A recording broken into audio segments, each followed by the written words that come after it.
Hello doctor પ્રતીક્ષા. હાય doctor ટેન્ઝી. તો આજે આપણે પાઇલ્સ વિશે વાત કરીએ તો શું Yeah. ગટ્સના પ્રોબ્લેમથી પાઇલ્સ થઈ શકે એવું છે? Yes, very good question actually. ગટ્સના પ્રોબ્લેમ લીધે પાઇલ્સ થવાની શક્યતા વધારે હોય છે, રાઈટ.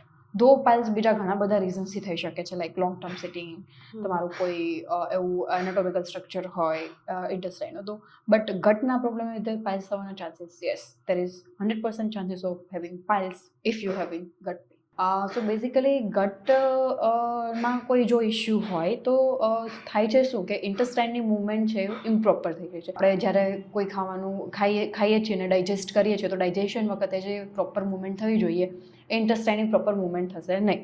સો eventually anal canal side proper movement ના થતાં એમાંથી પાઇલ્સ છે એ ઓરિજિનેટ થતા હોય છે. Basically pile is the dilated vessel, right. કોઈ ડાયલેટેડ વેઇન છે ત્યાંનું પ્રેશર વધવાથી ડાયલેટ થઈ ગઈ એ પાઇલ્સ છે. તો basically it is a anatomical structure of our body only, કે જે રેક્ટલ એનાલ કેનાલના પોર્શનમાં પ્રોપર રેક્ટમની મૂવમેન્ટ થતી નથી, એના લીધે ડેવલપ થાય છે. તો આ રીતે છે પાઇલ્સ ડેવલપ થતા હોય છે કે ઇમ્પ્રોપર મૂવમેન્ટ હોય જો ગટ પ્રોબ્લેમ હોય તો. ઓકે, તો is there any precautions for piles?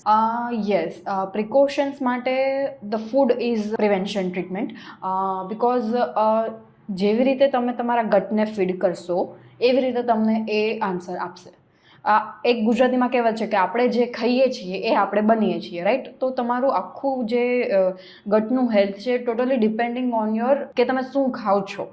અને મોસ્ટલી જ્યારે આપણે કોઈ વસ્તુ ખાવાનું ખાઈએ છીએ ત્યારે બેઝિકલી આપણે બે પર્સનને ફીડ કરીએ છીએ. એક પર્સન એ છે કે જે આપણે ખુદ પોતે એનર્જી લેવા માટે, અને બીજું એ છે કે ગટમાં રહેલા જે ફાઇબર્સ હોય છે એ બેઝિકલી જો તમારે પચેલું ડાયજેસ્ટેડ ફૂડ છે એબ્ઝોર્બ કરવાનું હોય ગટમાંથી તો એના માટે વિલાયની જરૂર પડે. ફાઇબર્સ જે હોય ગટમાં જે બેક્ટેરિયા હોય એના વિલાય હોય એ એને એબ્ઝોર્બ કરે, રાઈટ. તો એને પાચન માટે અને એબ્ઝોર્પ્શન માટે બંને છે એ બેક્ટેરિયાની જરૂર છે. તો આ બેક્ટેરિયાને પણ ફીડ કરવાના છે અને અલોંગ વિથ આપણા બોડીને પણ ફીડ કરવાનું છે. તો મેક શ્યોર કે જ્યારે કોઈ પણ ફૂડ તમે લો છો ત્યારે અલોંગ વિથ દેટ ફૂડ એમાં ફાઇબર ઇન્ક્લુડ હોય, because fiber is food for that bacteria. So which kind of food we can take in? All kind of vegetables and fruits. Vegetables and fruits are rich source of fibers. Fruits like apple, oranges, pineapple, these all are great source of fibers, right. Along with that, green veggies, leaf veggies will go with that. Okay, so lifestyle changes is only treatment for the piles?